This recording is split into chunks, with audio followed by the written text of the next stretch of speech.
This man is John Williams, mostly known for his successful film scores on movies like Jurassic Park, Superman, Jaws, Star Wars, and so many more. But what if I told you this man is not who he appears to be? This man has a dark side. He's been keeping a secret from you, a secret that has led to his major success in his arena. This circle was the key to his success. But using his army of Terminator robots, he has gate-kept this concept by systematically removing all public information about it and eliminating all potential threats, people that cracked the code. I am now the only one left still alive with this information.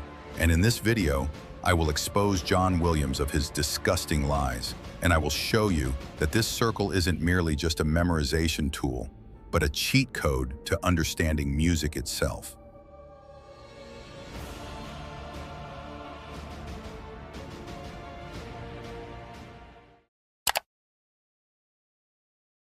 The circle of fifths is like the periodic table of harmony. It's a visual map of all 12 major keys and their relative minors, arranged in a specific order that reflects how music naturally moves. If you go clockwise, you're moving up by perfect fifths. So C, G, D, A, E, B, and so on. And each time you move one step clockwise, you add one sharp to the key signature. So C major has no sharps, G major has one sharp, D major has two, and so on.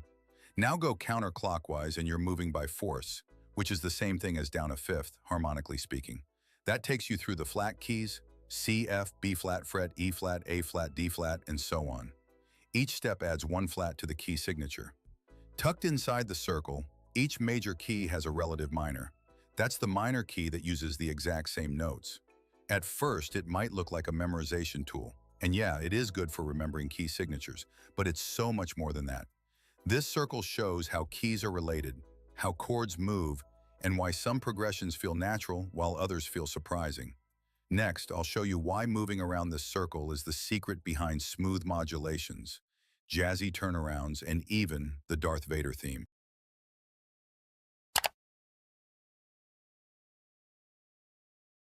Now here's where things get supercalifragilisticexpialidocious. The circle of fifths doesn't just look good on paper. It actually sounds good. Why? Because when you move clockwise around the circle, you're moving by perfect fifths, and that's one of the strongest and most stable intervals in music. Each chord feels like it's pulling to the next one, like gravity. And that's not random, there's a harmonic reason it works. Let's look at C major and G major. They share one note, G, and lead smoothly into each other. Now G and D major. Again, shared tones and a sense of direction. This is called backcycling, using the circle of fifths to set up every chord with its own dominant. It creates momentum. It's like every chord is a cliffhanger. This smooth voice leading is what makes progressions around the circle sound so satisfying. It's the engine behind cadences, jazz turnarounds, and pop chord loops. As you know, I am risking my life by giving you this information, so if you are finding this video entertaining or informative, please like, comment and subscribe to my channel for more. Now let's talk about modulations.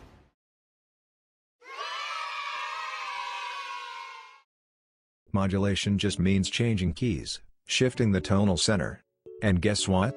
The circle of fifths shows you exactly how to do it, smoothly, musically, and with purpose. Let's say we're in C major, and we want to move to G major, one step clockwise on the circle. These keys are closely related, they share 6 out of 7 notes. So how do we make the jump? Use a pivot chord, a chord that exists in both keys.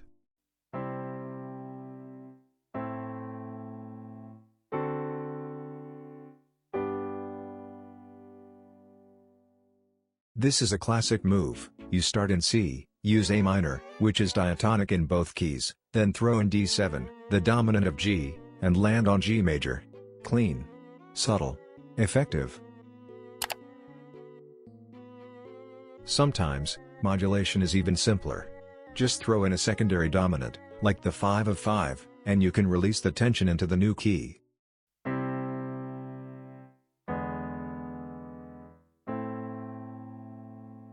E7 doesn't belong in C major. But it feels right because it's the dominant of A minor. That tension gives you forward motion, and it's how a lot of pop songs and film scores create immediate tension and release. If you want a more in-depth explanation on this, check out the video I made diving deeper into secondary dominants.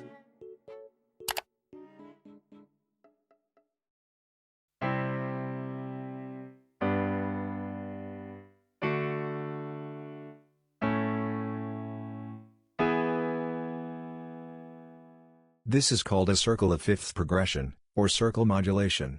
Every chord is the dominant of the next, creating this rising, driving energy. Each chord feels like it's pulling to the next one. You'll hear these techniques being used in jazz turnarounds, classical development sections, and John Williams scores.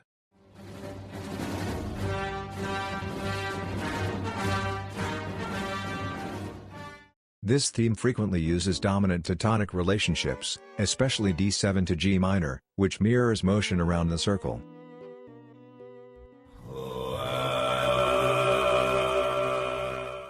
Okay, now that you know what the circle of fifths is, let's talk about how to actually use it in your music, whether you write, play, or just want to understand songs better.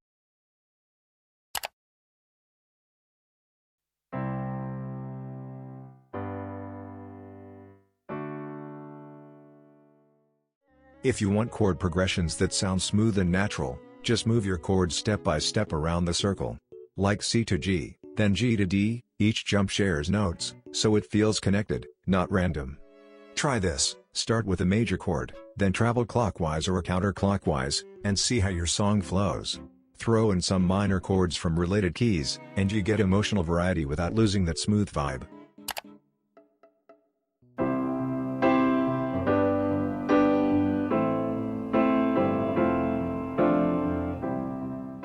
Next time you listen to your favorite songs, listen for key changes or chord swaps that follow the circle.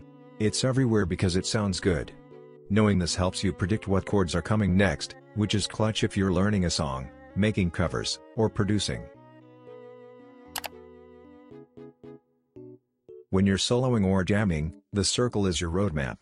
Chords next to each other on the circle share a lot of notes, so you can smoothly shift your scales and sound on point. For example, if you're playing over C major then G major, you know the notes that fit both, so your solo doesn't feel disconnected. I am currently in a high-speed chase, trying to escape the authorities. So make sure you watch the other content on the channel before YouTube inevitably takes it down.